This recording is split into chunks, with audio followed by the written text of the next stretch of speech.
त्यांना त्या ठिकाणी या वेगवेगळ्या क्षेत्रामध्ये सुरुवात करण्यासाठी आशीर्वाद दिला म्हणून आजपर्यंत इथं पोहोचले.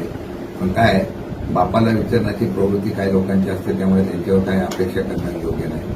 मी सगळं सहन करेल, पण शरद पवारांच्यावर बोलल्यानंतर बाकी आम्ही जशा तसं उत्तर द्यायला समर्थ आहोत. आपण आपल्या लायकीमध्ये राहावं. हा सातारा जिल्हा पवारसाहेबांच्या महाराष्ट्रामध्ये ज्यावेळेला पवारसाहेबांवर कोण बोललं की त्या ठिकाणी इतिहास करतो, असं तुम्ही बोलत राहा.